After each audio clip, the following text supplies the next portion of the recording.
Estamos abrindo caminho para elementos que podem facilmente perturbar e desequilibrar nosso equilíbrio mental e espiritual. Estávamos tão absortos em nossa conversa que nem percebi que já passava das 9 horas, fazia mais de 1 hora que caminhávamos pela praia. Então, me despedi de Costas e Crisantos e corri para casa. Na manhã seguinte, dirigi até Dascalos e contei a ele sobre nossa aventura com o mágico macedônio. Dascalos caiu na gargalhada. Pelo que você me contou, deduzo que o cara tem habilidades, mas não as usa da maneira correta, disse ele. Então, ele relembrou um velho conhecido, Tahron Bey, o mestre Yogi Mago Sufi. Quando Tahron Bey chegou a Chipre, imediatamente reconheci que ele possuía um tremendo poder espiritual. Ele afirmava ser capaz de mostrar ao público o que quisesse, mas não queria encantá-los dessa forma, e sim com uma apresentação real e original. Só peço uma coisa, alertou o público, que permaneçam em completo silêncio, do contrário, estarei brincando com a minha vida. O que acontecia era que ele entrava em uma espécie de transe especial, do qual os hipnoterapeutas de hoje nunca ouviram falar. Nesse estado, o público podia esfaqueá-lo com facas e nada acontecia com ele. Eles podiam até atirar nele com uma pistola, e isso também não o machucava, a bala simplesmente atravessava seu corpo sem que Tahron morresse com o tiro. Suas apresentações chocaram a comunidade médica em toda a Europa.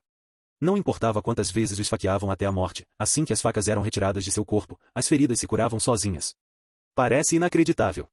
Comentei, mas não considerei o relato de Dascalos como um absurdo, como teria feito alguns anos antes, especialmente porque me lembrei de uma experiência de leitura marcante, o estudo inquestionavelmente documentado de John Fuller sobre um curandeiro brasileiro, um certo Arigo, o cirurgião da faca enferrujada. Como Tahron Bey fazia isso? Perguntei curioso. Ele aprendeu a tornar sua contraparte etérica tão rarefeita que desmaterializava seu corpo pela metade. Assim, as facas podiam penetrá-lo sem impedimentos, sem ferir sua carne ou ossos. A resistência da matéria densa desaparecia, então ele não sofria nenhum ferimento. Simplesmente, assim que as facas eram retiradas, as células a força coesiva de suas células voltou ao normal. Dascalos juntou as palmas das mãos para dar mais ênfase às suas palavras. Tahron Bey era capaz de tais coisas.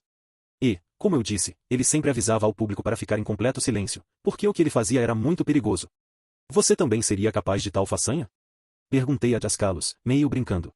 Mas falando sério, você conseguiria rarefazer os tecidos do seu corpo a ponto de não ser afetado por facadas ou tiros? Não, eu não seria capaz. Nunca me interessei por essa técnica de faquir. Mas, como trabalho com os tecidos do corpo, se tivesse dedicado tempo suficiente à prática, poderia ter dominado essa habilidade também. Mas que sentido faria, me diga? Minha especialidade é outra, meu trabalho é diferente, concluiu Dascalos com uma risada. E o que aconteceu com Tahron Bey? Perguntei. O rosto de Dascalos ficou repentinamente sombrio. Infelizmente, ele morreu durante uma de suas apresentações, suspirou profundamente. Ele estava em seu estado de transe especial, seu corpo cheio de facas, e então veio o tiro, mas algum idiota disparou sem silenciador. Tahron Bey saiu do transe e morreu ali mesmo, sangrando pelos ferimentos em seu corpo. Suas células voltaram à sua densidade original antes que as facas pudessem ser retiradas. Então Tahron não fazia milagres com a ajuda de demônios? Não, de jeito nenhum. Dascalos protestou e ergueu o dedo indicador, como se para afastar qualquer sombra de suspeita. Tahron Bey era um homem bom. Ele adquiriu suas habilidades milagrosas por meio de seus próprios esforços.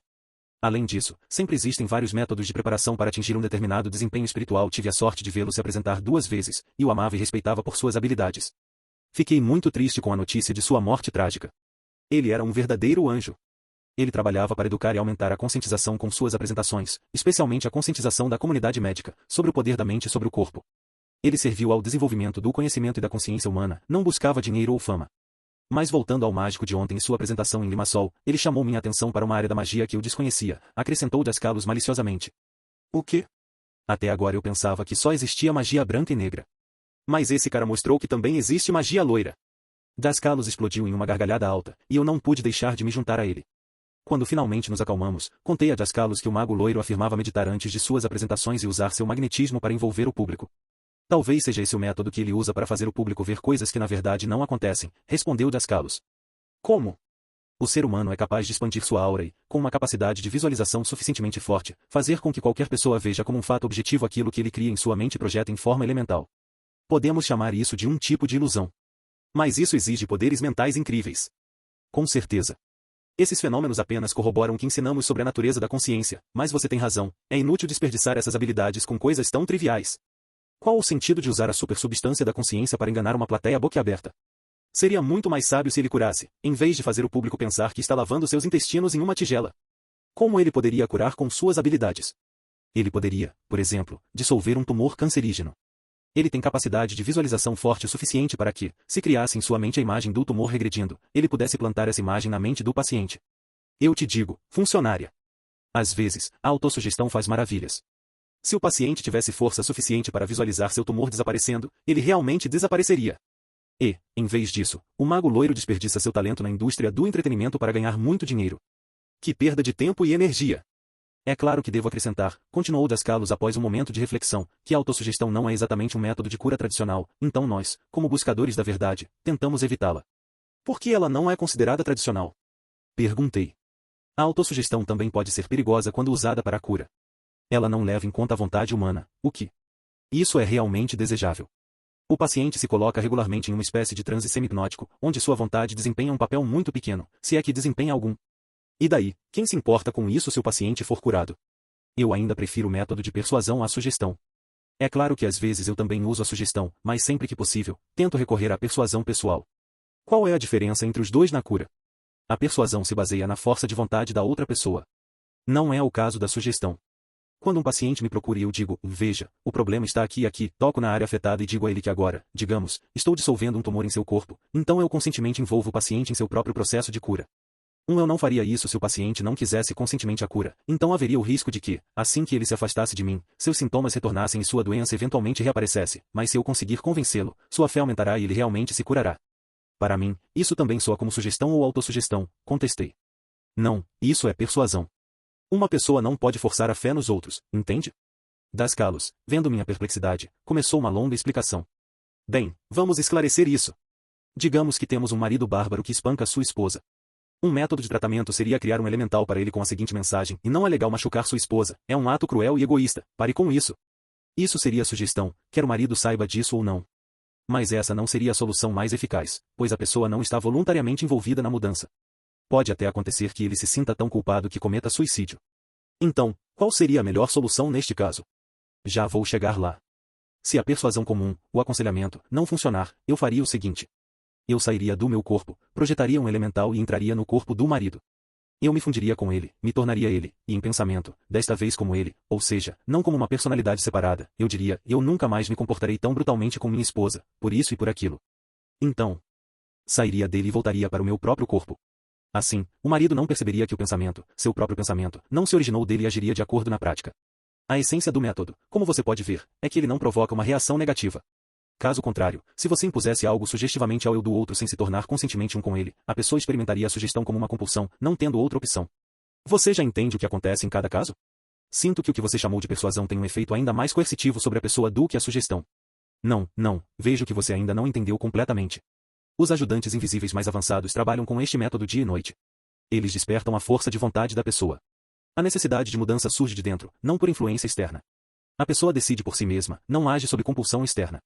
Claro, você pode perguntar, continuou Dascalos, o quão agradável é entrar em outra pessoa, especialmente em uma pessoa doente. Tornar-se um com ela e, no momento da unidade, experimentar tudo o que ela experimenta? Bem, confesso que não é muito agradável.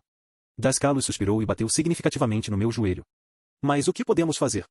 Se alguém está se afogando em uma fossa, você não pularia atrás dela para tentar puxá-la para fora, mesmo que você mesmo se suje com isso? Eu costumo pular. Então, quando saímos do problema com sucesso, tomo um banho quente pronto. Estou limpo. Então esse método também tem suas desvantagens. Com certeza. Você tem que ser muito forte para isso e saber o que está fazendo. Caso contrário, Dascalos ergueu as sobrancelhas, podemos facilmente ficar sob a influência do outro. Se tivermos a menor tendência para o problema do outro, podemos facilmente assumi-lo nós mesmos. Sempre disse que o estado mental pode causar uma infecção mais grave do que o vírus mais cruel. Se a pessoa não estiver perfeitamente ciente de suas ações, ela corre o risco de, ao sintonizar as vibrações do outro, ficar presa naquele nível. Dascalos recostou-se na cadeira e cruzou as mãos sobre o estômago. É estranho, observou após um momento de silêncio, mas também encontramos isso a cada passo na sociedade, não é? Temos que ser muito cuidadosos quando nos envolvemos em tais assuntos. Você quer dizer que qualquer um pode adquirir habilidades espirituais como as do mago loiro, sem ser espiritualmente muito desenvolvido? É isso mesmo, assentiu Dascalos. Esses são os perigos que vêm com o conhecimento. Porque o conhecimento é perigoso até que a pessoa se livre de seu egoísmo. É por isso que insisto na autoanálise contínua, no controle constante dos pensamentos e emoções. O egoísmo deve ser erradicado pela raiz, explicou Dascalos com olhos brilhantes, de modo que suas mãos se fecharam em punhos, e então o eu superior da pessoa assume o controle, que não precisa de dinheiro nem de glória para se manifestar como vontade divina e servir aos outros seres humanos. Após sua veemente exclamação, Dascalos ficou em silêncio por alguns minutos.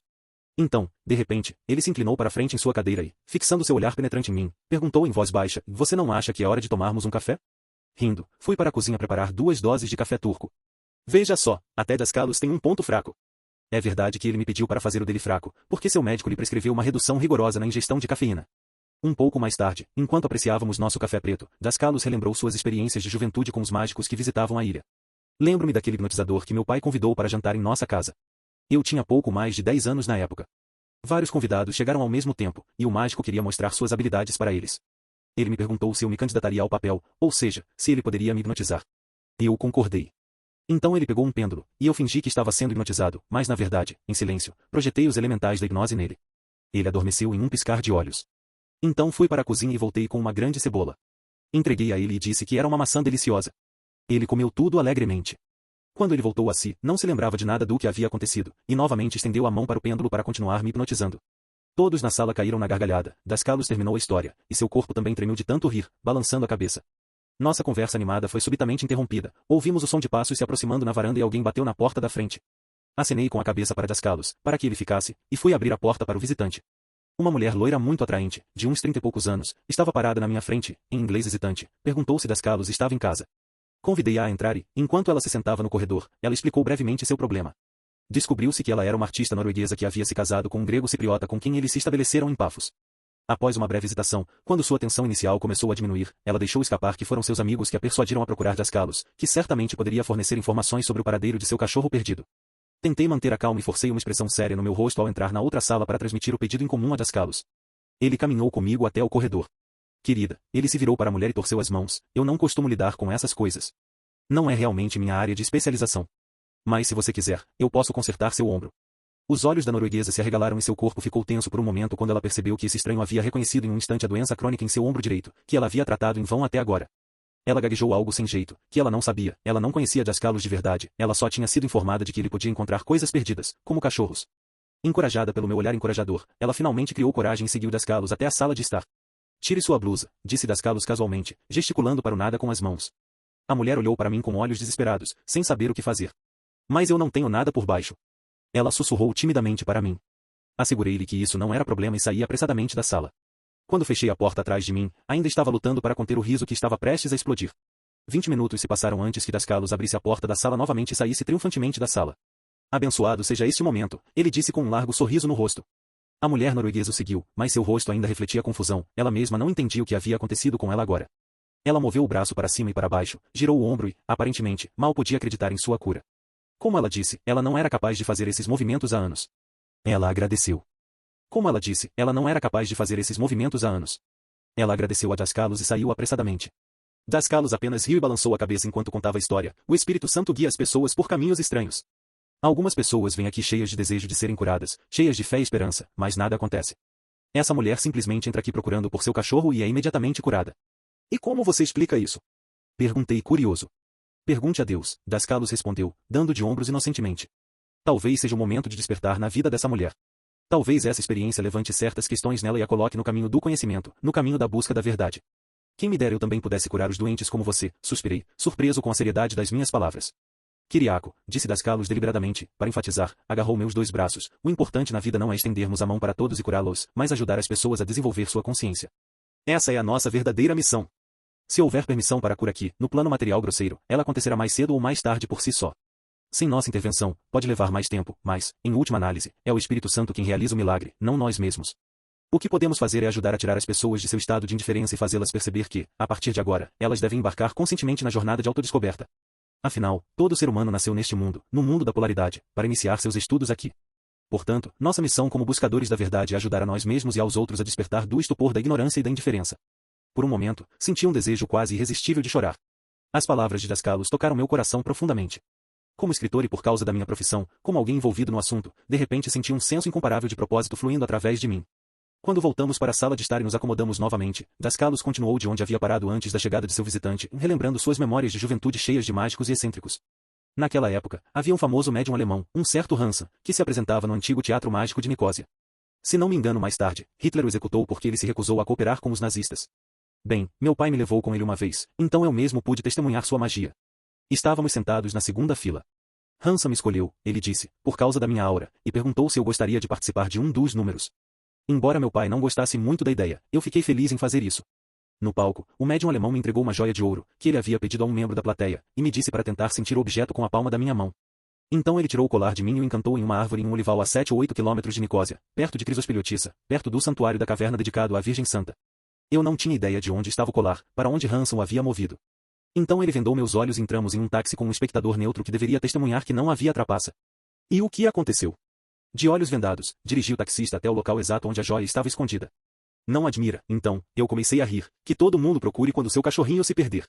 Das Calos, no entanto, permaneceu sério e observou que essas experiências de infância o fizeram perceber que ele era diferente dos outros de sua idade.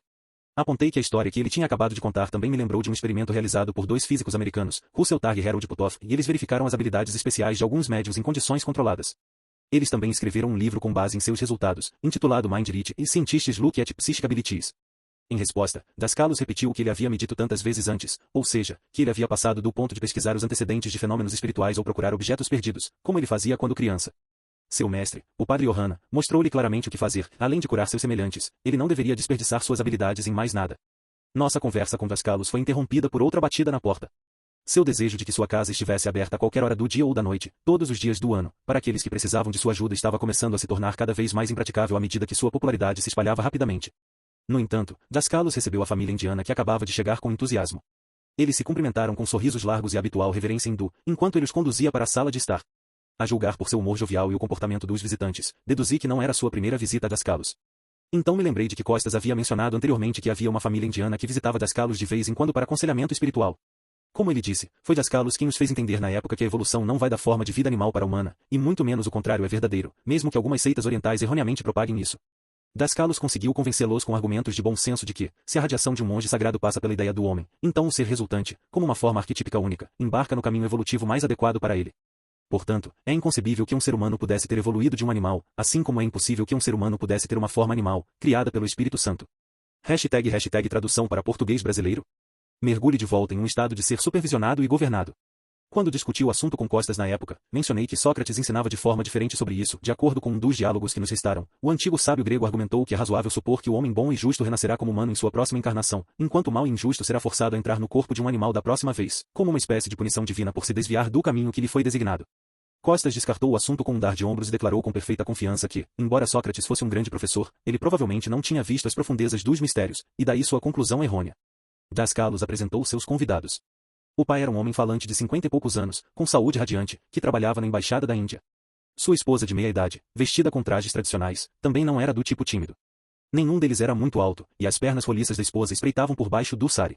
Eles estavam acompanhados por seus dois filhos e uma linda jovem de 20 anos, de olhos brilhantes, que havia chegado de Londres para as férias de verão na ilha, e um menino alguns anos mais novo, que estava prestes a ir para os Estados Unidos para começar seus estudos universitários. Após as saudações mútuas, o pai revelou o propósito de sua visita. Viemos visitá-lo, querido Dascali, disse ele, ficando sério durante a conversa, para pedir seu conselho em um assunto familiar muito importante. Sou todo ouvidos, respondeu Dascalos, gesticulando para que se sentissem em casa.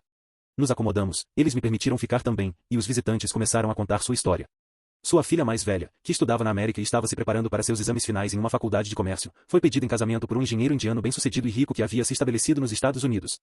A menina até agora havia resistido à pressão de seus pais e protestado contra o casamento planejado, ela não estava nem um pouco interessada no pretendente escolhido. Dascalos interrompeu sem hesitar e observou que os pais fariam bem em respeitar o desejo de sua filha. Você quer dizer que não devemos forçar o casamento? Perguntou o pai, que estava visivelmente surpreso com a reação repentina de Dascalos. De jeito nenhum. Respondeu Dascalos enfaticamente, e seus olhos se voltaram para os pais, que imediatamente perderam um sorriso do rosto. As crianças, por outro lado, se alegraram, a menina não conseguiu esconder sua alegria e abriu um largo sorriso. Mas Dascali, a mãe ergueu a voz, já tivemos o jantar de noivado e prometemos a mão de nossa filha. Demos nossa palavra de honra e aceitamos a proposta do homem. Se você visse como ele é apaixonado por nossa filha. Como poderíamos dizer não a ele agora? Temo que, se lhe disséssemos que mudamos de ideia, ele se suicidaria. O que devemos fazer então? Por alguns instantes, um silêncio pesado pairou sobre a sala, então Dascalos falou, vocês têm uma foto do pretendente? Sim, está aqui em algum lugar. A mãe começou a remexer nervosamente na carteira e tirou uma foto de família. Oh, meu Deus! Lamentou Dascalos ao ver o futuro marido, e fez uma careta tão teatral que mal consegui conter o riso que estava prestes a explodir. Santa mãe, vocês estavam falando sério? Deixe-me perguntar uma coisa. Vocês conseguem imaginar sua filha acordando todas as manhãs ao lado desse homem e olhando para ele roncando ao lado dela? A mãe foi obviamente pega de surpresa pela pergunta honesta de Dascalos, porque começou a se remexer desconfortavelmente, mas não disse uma palavra. Dascalos também me entregou a foto. Imediatamente entendi o que ele queria dizer. Dascali, temo que você não esteja entendendo a situação, insistiu o pai. Na Índia, temos costumes diferentes e não somos tão bonitos quanto os europeus. Bobagem. Dascalos explodiu. Basta olhar para sua filha, para sua esposa. Ou para este jovem rapaz bonito, seu filho. E você também não precisa reclamar de sua aparência. Um sorriso de satisfação percorreu o rosto do pai. Você não entende, Dascali? A mãe ainda protestou. Tudo bem, talvez este homem não seja o mais bonito, mas ele tem um coração tão bom. Escutem aqui. Dascalos falou sério. Se sua filha não se importasse com a aparência de seu pretendente e cuidasse dele com devoção, eu daria com alegria minha bênção ao casamento deles. Mas sua filha está protestando contra o homem com todas as suas forças. Para a felicidade e bem-estar de seus filhos, eu aconselho vocês que não forcem algo que ela não quer. E para ser honesto, continuou Dascalos, com um sorriso malicioso, no lugar de sua filha, eu também desejaria um homem por quem me sentisse fisicamente atraído, mesmo que ele não fosse o mais perfeito em outros aspectos. Isso é o suficiente, declarou o pai com firmeza. Consideramos este assunto encerrado. Não vamos forçar nossa filha a se casar. Sua esposa não estava muito entusiasmada, mas se curvou à decisão do marido. As crianças, por outro lado, estavam radiantes de felicidade. Dascalos mais tarde me contou como ele estava feliz por ter conseguido impedir um casamento forçado, salvando assim a garota indiana da amargura. Era início da tarde quando me despedi e saí da casa de Dascalos. Dirigi para casa e tentei me isolar por algumas horas para compensar o tempo perdido com as anotações. Confesso que foi bem difícil, em uma sociedade onde o conceito de privacidade era completamente desconhecido. Em nossa casa, conhecidos e desconhecidos, vizinhos, amigos e parentes há muito não vistos se revezavam constantemente, apenas para trocar algumas palavras sobre política, Dascalos ou qualquer coisa que lhes desse a oportunidade de interação social. Como eu mesma cresci nessa cultura, geralmente me tornava uma vítima fácil dos costumes locais, então desta vez precisei de um esforço extra para manter minha consciência e recusar a aproximação dos visitantes inesperados, dedicando-me apenas à minha máquina de escrever. Na tarde seguinte, planejei participar de uma reunião de um dos grupos de costas em Limassol, e queria organizar meus escritos antes de ser inundada por novas pilhas de anotações. Fiquei surpresa ao descobrir que a própria dor me ajudou a me concentrar e focar minha atenção. O forte desejo que eu tinha de que minha perna se curasse suprimiu todos os outros pensamentos em mim. Imaginei uma luz branca vibrante envolvendo minha perna e, enquanto isso, disse a mim mesma que pela manhã eu estaria perfeitamente bem e não haveria nenhum sinal de dor. O que aconteceu depois disso, eu não saberia dizer. Provavelmente adormeci enquanto me concentrava na imagem da minha perna banhada em luz branca. No entanto, ainda me lembro vividamente que, assim que comecei a respirar fundo, respirar e conscientemente me concentrar no exercício, imediatamente senti uma melhora parcial, como se algum tipo de poção mágica tivesse tocado meu membro dolorido. Quando acordei de manhã, minha perna estava perfeitamente bem. Trabalhei até tarde da noite, minha esposa e filhos já estavam dormindo há muito tempo. Antes de ir para a cama, decidi dar um passeio e me refrescar física e mentalmente no vento frio da noite. Quando voltei para casa, uma dor aguda atingiu minha perna direita. Eu não conseguia entender o que tinha acontecido de repente. Nunca tive nenhum problema com minhas pernas antes. A dor aumentou a tal ponto que eu mal conseguia andar, e piorava a cada minuto. Era como se alguém estivesse deliberadamente tentando arrancar minha perna. Tentei esfregar um pouco de álcool, mas foi em vão. A dor tornou-se tão insuportável que meus olhos se encheram de lágrimas. Por um momento, passou pela minha cabeça que talvez eu ficasse paralisado para sempre, e quase acordei Emily para me levar ao hospital. Mas então mudei de ideia. Com esforço, me arrastei até a cama e me joguei nela. Com os olhos fechados, comecei a respirar fundo. Pensei que esta era uma grande oportunidade para finalmente colocar os ensinamentos de Dascalos em prática. Assim que essa ideia se instalou em minha mente, meu desespero diminuiu um pouco. Encarei minha dor como um desafio. Eu sabia que a visualização poderia ser eficaz na cura, mas não tinha certeza se eu tinha o poder de concentração necessário. Bem, pelo menos eu posso tentar, pensei. Também me lembrei que não era um paciente determinado, de quem os médicos já haviam desistido, que se curou usando visualizações apropriadas. Ouvi falar de curas, por exemplo, onde pacientes com câncer escaneavam metodicamente os tecidos anormalmente crescidos de seus corpos visualizando certas cores, e assim, limpavam completamente o tumor de si mesmos. E um garotinho se curou visualizando o Pac-Man, um personagem de videogame, que comia suas células cancerosas uma por uma. Na tarde seguinte, encontrei Costas em Limassol e contei a ele sobre minha aventura da noite anterior. Ele apenas sorriu para mim e deu de ombros, e seu desenvolvimento espiritual foi testado. Com isso, ele considerou o assunto encerrado de uma vez por todas, e eu nunca descobri o que havia de errado com minha perna. É verdade que eu não estava mais muito interessado. No entanto, consegui gravar em minha mente para o resto da vida que a autocura, e em geral o tratamento não médico. Que o sucesso da autocura, e em geral da cura por tratamento não médico, está na concentração direcionada que exclui todos os fatores perturbadores e na fé inabalável na cura. Após um jantar leve, dirigi com Costas para o distrito industrial da cidade, o local de sua palestra semanal. O salão foi oferecido temporariamente por um de seus alunos, um pequeno empresário dono de uma fábrica, para as reuniões do ramo de Limassol dos Buscadores da Verdade, devido à expansão contínua do grupo. O público já ultrapassava regularmente 70 pessoas, então as salas de estar das casas particulares não eram mais adequadas para acomodá-las. O prédio da fábrica desativado me pareceu um local bastante impróprio para qualquer tipo de encontro espiritual, mas Costas não estava muito preocupado com esse pequeno detalhe. Embora o ambiente fosse mais parecido com o clima de comícios trabalhistas, ele achava que também era perfeitamente adequado para os buscadores da verdade. Ele até tirou vantagem da situação, dizendo que a reunião, realizada após o expediente, dentro das paredes da fábrica fechada, poderia pelo menos prosseguir sem a presença perturbadora de qualquer pessoa curiosa. Costas passou os primeiros 45 minutos da reunião, como de costume, em uma sala separada, onde curava ou dava conselhos oportunos àqueles que o procuravam pessoalmente. Seus alunos contribuíam regularmente com fotos de seus amigos e conhecidos para que ele pudesse diagnosticá-los e tratá-los à distância, ou pediam ajuda para sua própria cura. A palestra em si começava quando a fila de espera para tratamento individual terminava e todos se sentavam na sala externa. Esta noite, vamos focar nossa atenção na realidade e na distinção entre a parte da realidade que pode ser experimentada ou percebida. Costas começou seu discurso. Pois o que é a realidade? As pessoas usam essa expressão o tempo todo, mas raramente pensam em seu significado profundo. Ele fez uma breve pausa para que a pergunta se assentasse em todos. Como já disse várias vezes, se vocês se lembram, a realidade nada mais é do que outra expressão para o absoluto. A realidade é a própria vida, que se expressa em leis, causas e ideias. A realidade é nosso interior, como a sagrada monada, ou seja, nosso eu além do espaço e do tempo. No entanto, para que possamos compreender essa realidade com a mente humana, primeiro precisamos estudar mais de perto suas projeções e manifestações. No momento, precisamos distinguir duas coisas, a realidade e aquilo que pode ser compreendido dela. Mais uma vez, a realidade é o absoluto imutável e eterno, que se manifesta no fenômeno da vida. Poderíamos até dizer que Deus é a própria vida. É verdade que esta vida não é idêntica aos fenômenos da vida que somos capazes de compreender com a consciência humana comum. A vida divina com letra maiúscula, portanto, não os fenômenos da vida que dela emanam, está além dos conceitos, assim como as imagens mentais que formamos dela não são suficientes para compreendê-la. Somente a sagrada monada, e sua projeção, a Aknin espiritual consciente, será capaz de compreender a vida divina com o tempo, no momento em que, despertando para sua autoconsciência, penetrar na verdadeira realidade, em seu próprio interior, no espírito, pneuma, livre de todas as limitações e restrições da realidade que se manifesta nos fenômenos da vida. E permitam-me lembrá-los de que não é apenas a parte de nós o que chamamos de sagrada monada que é real, mas também a parte da alma que podemos imbuir de espírito. Por isso, quero dizer a parte do homem que desceu aos mundos da separação e da polaridade para, lá, de acordo com a lei do karma, encarnar repetidamente e ganhar experiência, e finalmente retornar à sua origem. Quando isso acontecer, no momento da teusis, quando o homem, mantendo sua autoconsciência, se torna um com o absoluto, ou seja, desperta para Deus e sua própria divindade, então ele conhecerá a realidade. Costas ficou em silêncio por alguns segundos e examinou seu público com seu olhar penetrante característico, para ver se seus alunos haviam entendido tudo o que ele estava tentando transmitir a eles. Ele respondeu a algumas perguntas e então continuou sua palestra. Agora, para que o homem possa eventualmente tomar conhecimento da realidade, ele deve primeiro se concentrar no exame do mundo dos fenômenos, nas expressões cognoscíveis da realidade. Devemos estudar cuidadosamente as projeções e efeitos da realidade. E se a realidade é um conjunto de leis, causas e ideias, então suas partes cognoscíveis são as projeções da consciência. Como já disse antes, a consciência é a supersubstância que a realidade usa para se manifestar. Lembrem-se de que todo o universo, incluindo o mundo material grosseiro, nada mais é do que a manifestação da consciência. Se entendi direito, Costa, você está querendo dizer, interrompeu alguém, que da realidade só o mundo dos fenômenos é que pode ser conhecido. Mas, como causa original, por trás de todo fenômeno está a realidade, mesmo que isso vá além da capacidade de compreensão do senso comum e, por isso, não possa ser entendido. É isso mesmo.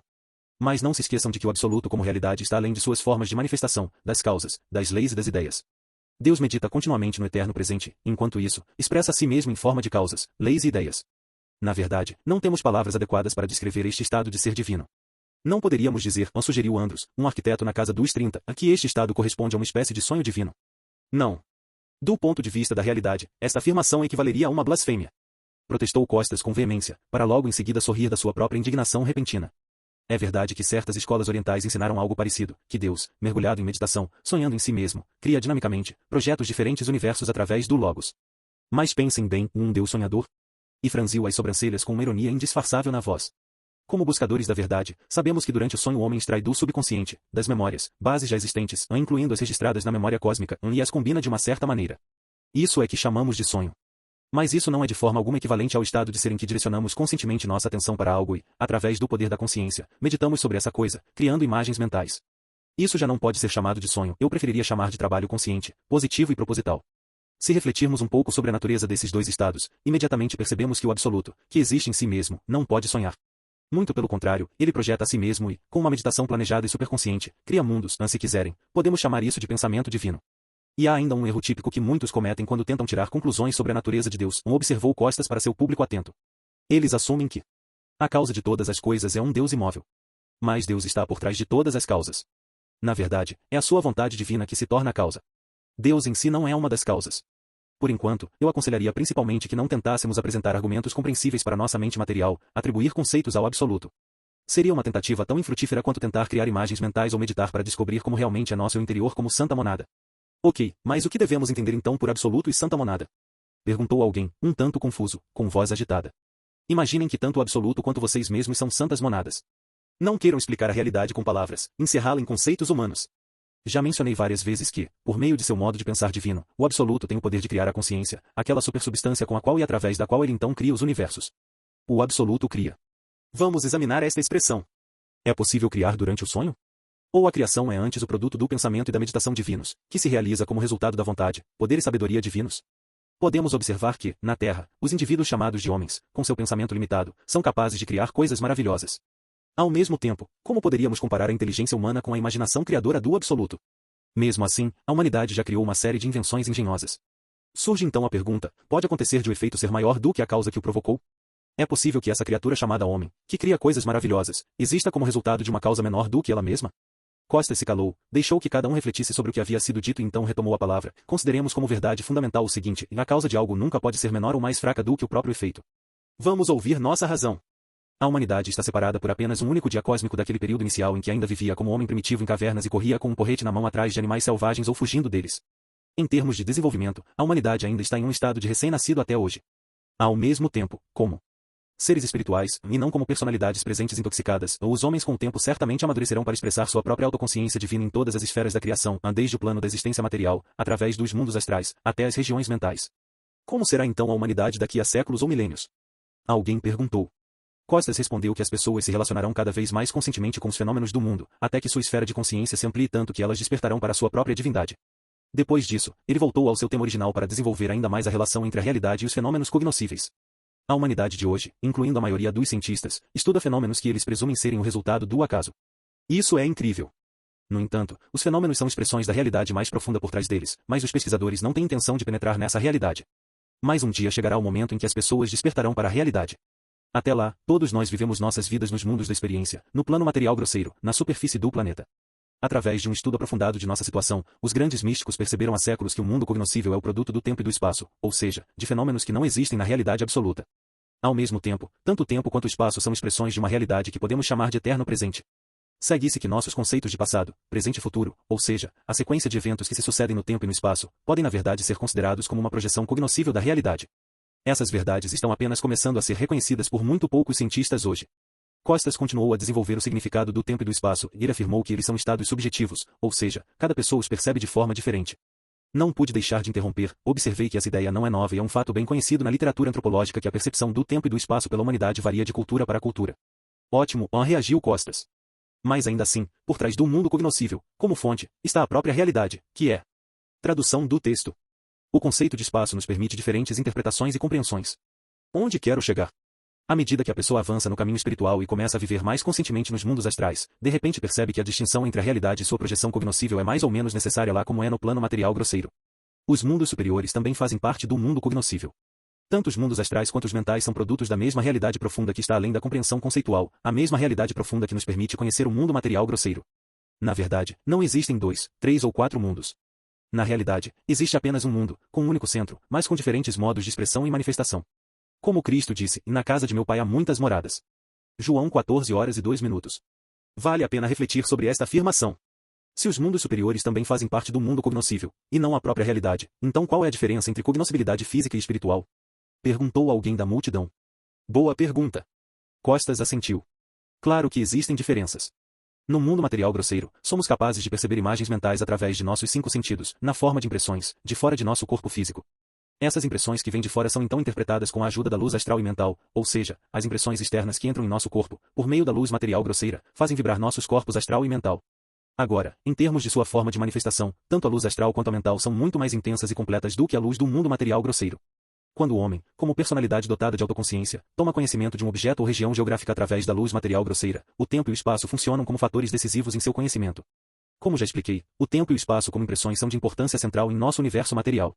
No mundo físico, as impressões se movem de fora para dentro, criando significados e imagens mentais dentro de nós. Por outro lado, se cruzarmos para as regiões astrais, as impressões não nos alcançam mais dessa forma, ou seja, de fora para dentro, elas ganham vida muito mais dentro de nós. Receio que a maioria das pessoas não esteja ciente desse dinamismo, interrompi. É verdade. A maioria das pessoas leva consigo para os mundos astrais as ilusões do mundo material grosseiro, respondeu Costas. Mas os mundos astrais são de natureza completamente diferente. No mundo físico, temos que nos aproximar das coisas se quisermos conhecê-las. Nos mundos astrais, ao contrário, tudo vem até nós. E como eu disse várias vezes antes, na luz astral e mental tudo se torna visível para nós, mesmo os fenômenos além do espaço e do tempo. Lembrem-se que na quarta dimensão o conceito de espaço deixa de existir. Tudo o que precisamos fazer é focar em algo dentro de nós mesmos e já estamos lá. Porque tudo está dentro de nós. Na quarta dimensão, não precisamos mover nosso corpo astral de um lado para o outro, como fazemos no mundo físico, se quisermos ir a algum lugar. Nos mundos superiores, tudo vem até nós simplesmente focando nossa atenção na coisa em questão. Então podemos dizer, expressei minha observação, que as experiências nos mundos superiores estão mais próximas da realidade absoluta do que nossas experiências no plano material grosseiro. Exatamente. Quanto mais alto ascendemos em dimensões, mais perto chegamos da verdadeira realidade. Mas não se esqueçam que esses mundos também são apenas mundos de manifestação, e não a própria realidade. No entanto, como na luz astral e mental nós somos o que está em nossa consciência, nas dimensões superiores podemos realmente experimentar o real mais de perto e despertar para a consciência de que por trás de toda manifestação cognoscível está o absoluto. Nos mundos espirituais não somos limitados pelas coisas do mundo material grosseiro, que tornam tão difícil vislumbrar a realidade. No plano físico, as pessoas são muito mais facilmente vítimas do fascínio ilusório dos 4 elementos primários e ficam encantadas com ele. Eles mergulham na diversidade de interpretações, ou melhor, interpretações errôneas, oferecidas por seus 5 sentidos e ficam cegos. Eles sentem que o mundo material é a única e suprema realidade.